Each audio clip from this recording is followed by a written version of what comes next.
자, 다시 이제 진도로 넘어와서 이제 온도 내리는 그 테크닉들을 이제 계속 공부해 봅시다.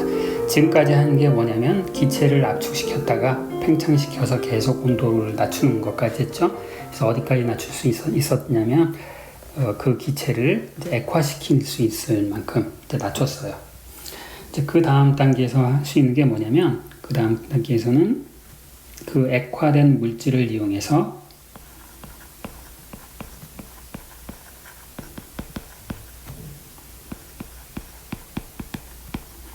이베포레이션 쿨링을 하는 건데, 이건 뭐냐면 여러분 에어컨이 있으면 여러분 뭐 에어컨 여름마다 뭐 에어컨 가스가 다 날아갔다, 냉매가 다 날아갔다, 뭐 냉장고 안에 냉매가 날아갔다, 뭐 이런 얘기를 하잖아요. 그게 뭐냐면 그 액체 상태의 물질이 있는 거예요. 그 액체 상태에 있는 물질을 가지고 이제 그것을 팽창시키는 거지.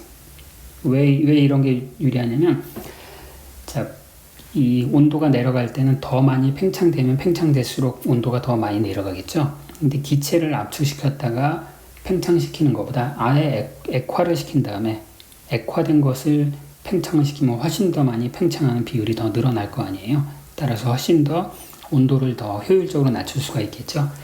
그런 방식을 이베포레이션 쿨링이라고 하는 거야. 그러니까 굉장히 고압력으로 압축된 액체를 팽창시키는 거죠. 우리 지금 에어컨, 냉장고에서 이제 일어나고 있는 그런 일인 거죠. 근데 여기서는 우리가 온도를 극단적으로 낮출 수 있기 때문에 이제 그걸 하는 것을 그 냉매로 누구를 사용하는 거냐면은 헬륨을 사는 거예요. 헬륨.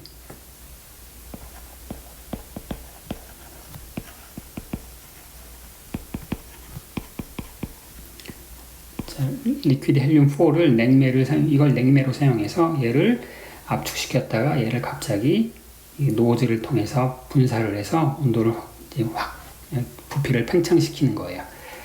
자, 그렇게 해서 이제 팽창시키면 온도를 대략 0.3 켈빈, 서브 켈빈 영역에 도달할 수 있다고 그래요.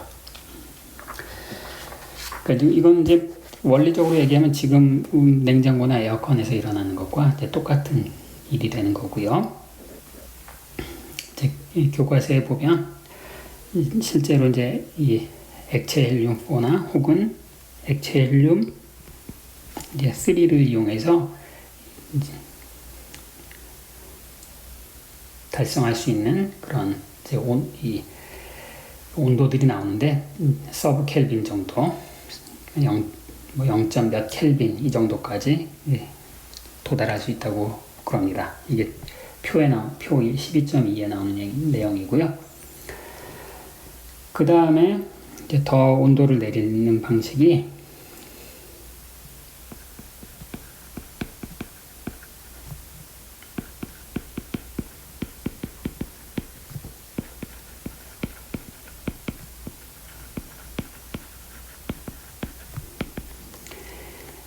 헬륨 다일루션 레프리저레이터 방법이고, 이제 이걸 하면 이제 밀리 켈빈 정도까지 온도를 내릴 수 있다라고 합니다. 자, 이건 이제 개념만 이제 설명을 드리면, 자, 이미 우리가 1켈빈 정도까지 온도를 내릴 수가 있으니까 이제 헬륨을 액화를 시킨 거죠. 그렇죠? 헬륨을 액화를 시켰어요. 그럼 이제 이 액화된 헬륨을 가지고 사용하는 건데, 책에 있는 그림을 제가 옮겨다 그릴게요.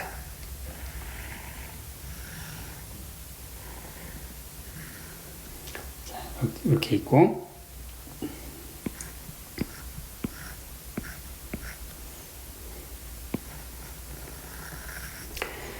자, 여러분 이제 헬륨 3하고 헬륨 4를 이제 같이 둘 다 액체고요. 둘을 섞으면 어떤 일이 벌어질까요? 두 액체를 섞으면 그러면 둘이 잘 섞여서 하나의 그 믹스처 페이즈를 이룰 수도 있고, 호모지니어스 페이즈를 이룰 수도 있고, 아니면 둘이 분리되어 있는 그런 물과 기름처럼 분리되어 있을 수도 있죠.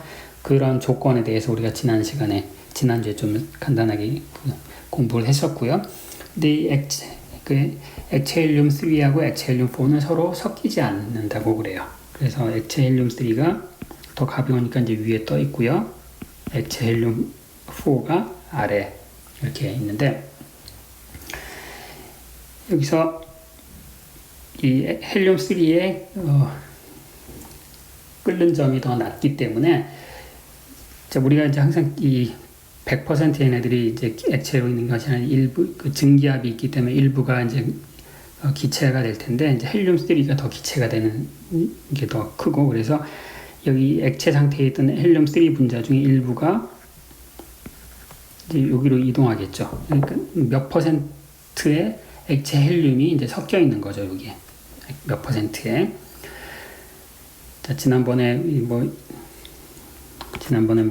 그림을 그렸었잖아요. 뭐 풀에너지가 뭐 이렇게 됐다. 그러면은 실제로는 A, B가 요 비율로 섞여 있거나 요 비율로 섞여 있다.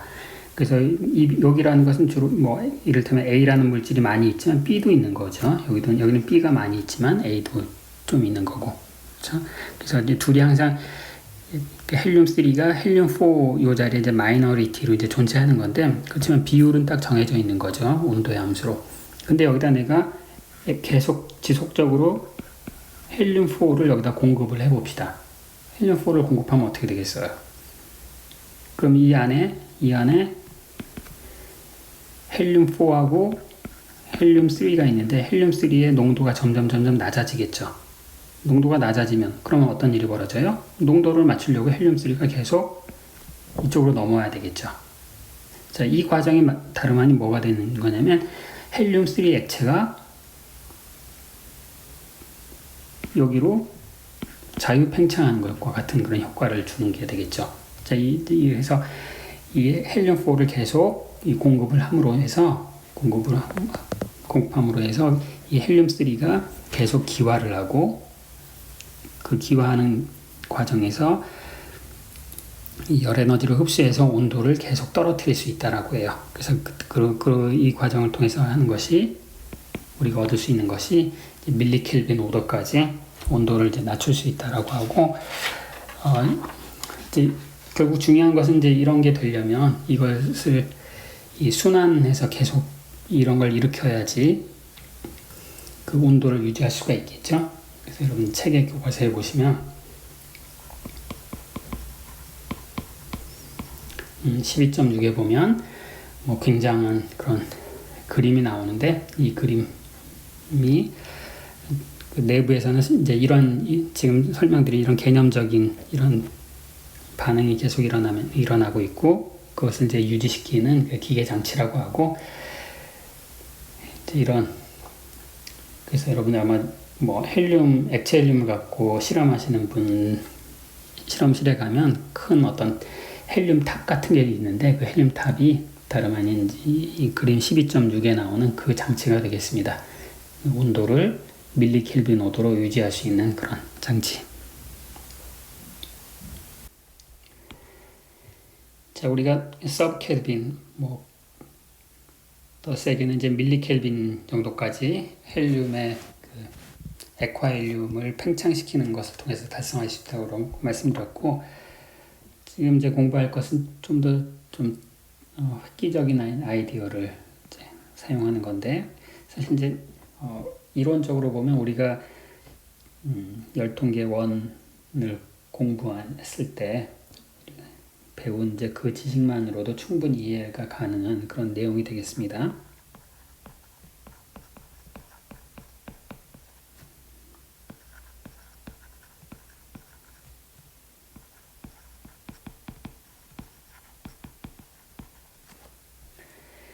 자, 아이젠트로픽은 이제 단열 반응이 리버서블 하면서 열 에너지 교환이 없어서 전체 시스템의 엔트로피가 변하지 않는 그런 과정을 얘기하고, 디마그네티제이션은 이제 물질에 가해지는 외부 자기장을 이제 없애는, 자기장을 켰다 자기장을 끈 이제 그런 것을 의미를 해요. 자, 우리 파라마그네틱 시스템을 한번 생각해 봅시다.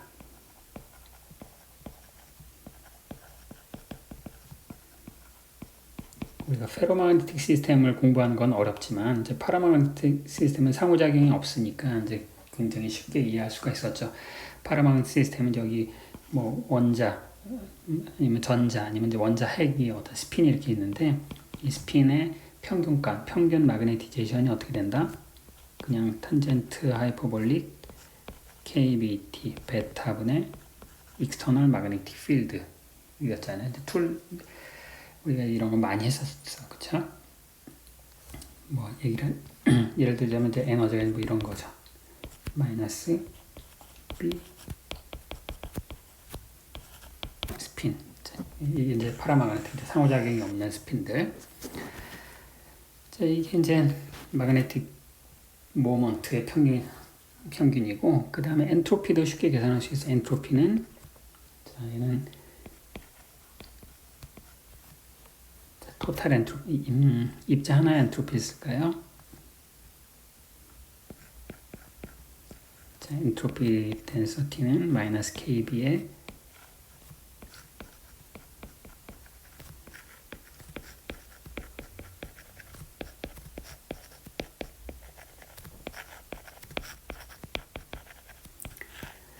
자, 이런 폼은 여러분이 아마 지금 이제 익숙하게 느껴지셔야 해요.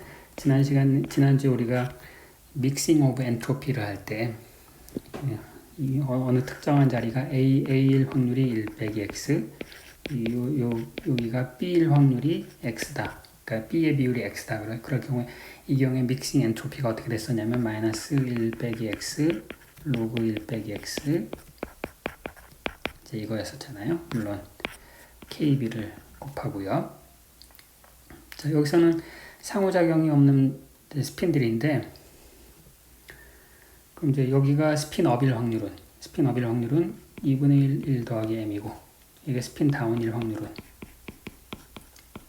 2분의 1 빼기 m이잖아요. 그러니까 투 스테이트고, 각각의 확률이 2분의 1 더하기 m, 2분의 1 빼기 m이니까, 그러면 이 x 자리에다가 뭐 이걸 대입하면 바로 얻을 수가 있는 거죠.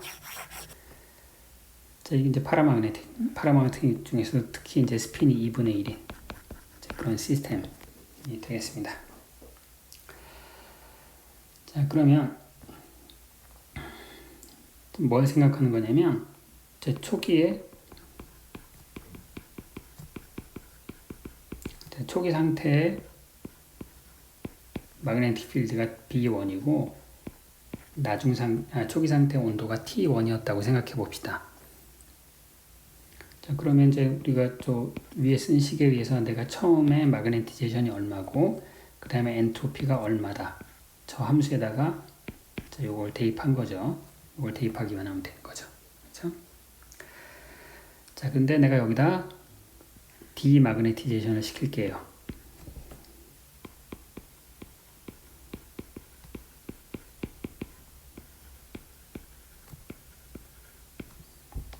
즉 마그네틱 필드를 줄이는 거예요. 자, 마그네틱 필드를 B2로 줄였다고 칩시다. 그런데 그러면 이제 이 아이젠트로픽 이런 말은 이제 이 스핀 시스템의 엔트로피가 변하면 안 된다는 얘기죠. 근데 여기 봤더니 엔트로피는 온도니 뭐니 다 뭐 그런 게 아니라 오로지 마그네티제이션에 의해서만 결정이 되네요. 따라서 아이젠트로픽 이 프로세스를 하면 마그네티제이션이 변하면 안 돼. 근데 이 마그네티제이션은 누구의 함수냐면 B하고 온도의 함수인데 항상 B 나누기 온도의 조합이네요. 그렇죠?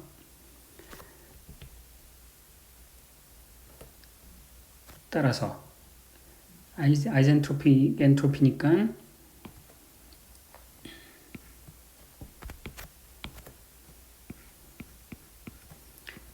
마그네티제이션은 변하면 안 돼요. 왜냐하면 엔트로피가 마그네티제이션의 함수니까. 즉 M1 마그네틱 필드가 바뀌어도 온도가 마그네티제이션이 바뀌면 안 돼. 그러기 위해서는 어떻게 되겠어요?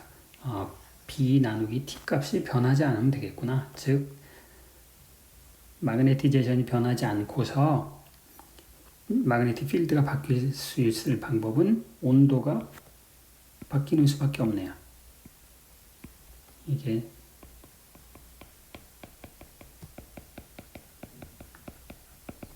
온도가 어떤 조건을 만족해? 마그네티제이션이 일정하다는 조건에 의해서 M1과 M2가 같다라는 조건에 의해서 KBT1,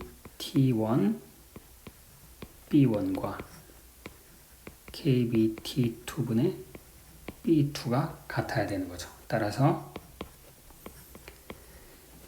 이런 프로세스를 거쳤을 때 최종 온도는 어떻게 되냐면은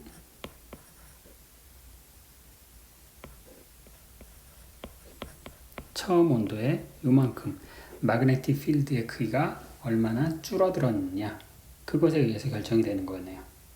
자, 여기 이 모든 아규먼트는 이제 파라마그네틱 시스템을 적용하는 거예요. 지금 여기 쓴 파라마그네틱에서 사용하는 식이잖아요. 그러니까 상호작용이 크면 안 되는 거야. 상호작용이 작을 때만 이제 사용할 수 있는 거고, 이건 이제 상당히 획기적이네요. 내가 마그네틱 필드만 끄기만 하면 되는 거야. 그럼 극단적으로 내가 마그네틱 필드를 0으로 만들면 어떻게 돼요? 그럼 T2가 0이 돼버리는 거네. 그럼 이제 절대 온도 0도를 만들 수가 있겠네요. 그렇죠?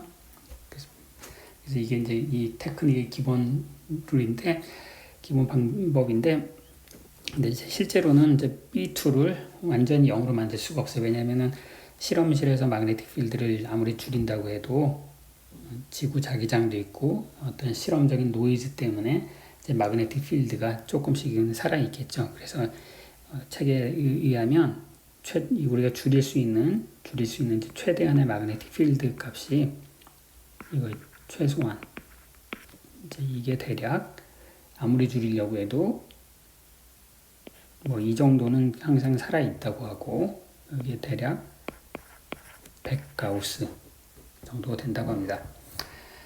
그 지구 자기장 정도가 되는 그런 자기장을 더 줄일 수는 없다. 따라서 이제 우리가 절대 온도 0도까지는 되진 않고, 그 대신 처음에 내가 마그네틱 필드를 굉장히 강하게 걸어놓고, 그런 상태에서 마그네틱 필드를 꺼버리면, 그러면 이제 저 B2 자리에 저 100 가우스를 대입할 수 있는 거니까 이제 굉장히 온도를 낮출 수 있는 그런 방식이 되는 거죠.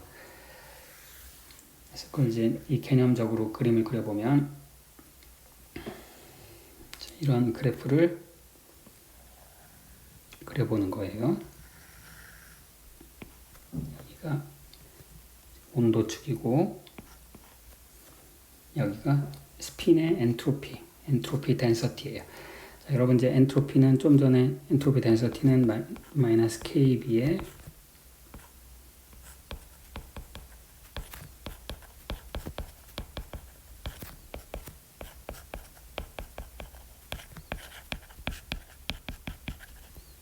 이거였고, 마그네티제이션은 탄젠트 하이퍼볼릭 KBT의 B였죠.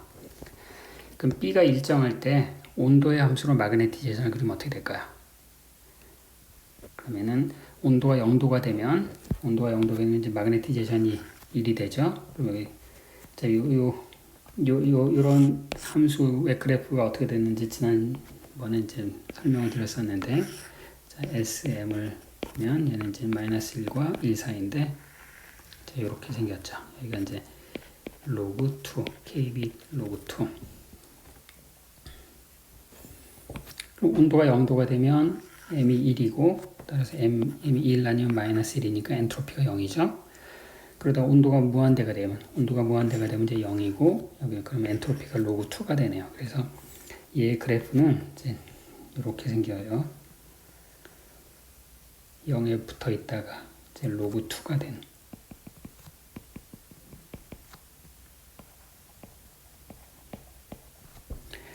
물론 이제 마그네티제이션에 따라 다른데, 이게 마그네티제이션이 더 작은 마그네티제이션. 그러니까 예를 들어서 마그네티제이션이 아주 작다 그러면 이제 이렇게 되고, 그래서 이제 내가 요 커브를 B가 B 델타 거의 0에 가까운 마그네티제이션. 그다음에 뭐 예를 들어서 요 위에 그 뭐 이게 대략 100 가우스고 얘가 이제 500 가우스다. 그러면 이제 어떻게 하냐면, 이제 자기장이 없는 상태에서 이제 시스템이 이렇게 있으면 내가 자기장을 가해. 자기장을 가는데 온도를 일정히 그리고 온도를 일정하게 유지시키는 건 그렇게 어려운 일이 아니죠. 그 높은 온도에서 항온기에 집어넣고 여기 이제 등온 디마그네티제이션은 이제 반대가 되는 거죠. 그래서 여기까지 왔어. 그래서 여기가 T1이에요. 근데 여기서 이제 아이젠트로픽 디마그네티제이션을 하면 어떻게 돼요? 그러면은 마그네틱 필드는 줄어드는데 근데 엔트로피는 변하면 안 되니까 이게 수평적으로 이동하는 거죠. 그래서 이 자리로 오는 거예요. 이 온도가 바로 T2고 이 T2가 뭐가 된다? T1 곱하기 B분의 B 델타가 된다. 이게 지금 내용이 되겠습니다.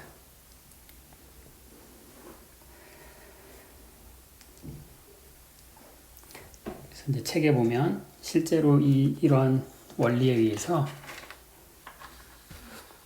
온도를 측정한 물질의 온도를 측정한 게 나오는데 이제 그림을 보시면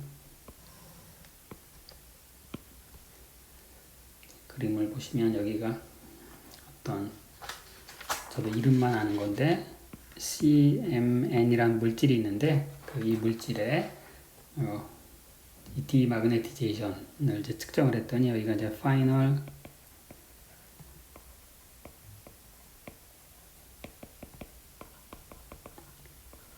Y축이 파이널 마그네틱 필드고 X축이 파이널 템퍼러처. 즉 좀 요거예요. 얘가 파이널 템퍼러처, 여기 이제 이 파이널 마그네틱 필드. 그럼 이 둘은 서로 그러니까 처음 온도와 처음 마그네틱 필드는 이제 고정시켜 놓은 상태에서 파이널 마그네틱 디마그네티즘을 여기까지 하느냐, 여기까지 하느냐, 여기까지 하느냐, 여기까지 하느냐. 그러면서 온도를 측정해서 그래프를 그려봤더니 이게 정확히 직선이 나오더라.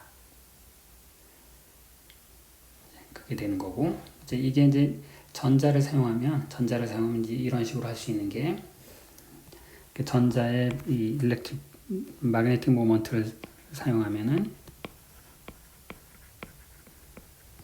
이게 이제 0.1 그러니까 서브 켈빈 정도까지 이렇게 온도를 내릴 수 있고 그 다음에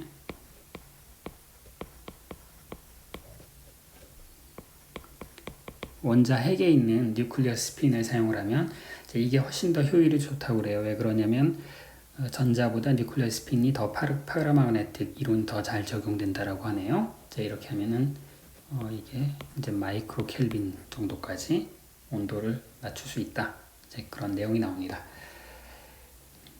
여기 보시면 이제 뭐 이 이론은 상당히 간단한 이론, 이제 우리 파라마그네틱 이론이 제일 간단한 이론이었잖아요. 이런 이론으로도 실험적으로 엄청나게 임팩트가 큰 이제 그런 현상들을 우리가 이해할 수 있구나. 이제 그렇게 되는 거죠.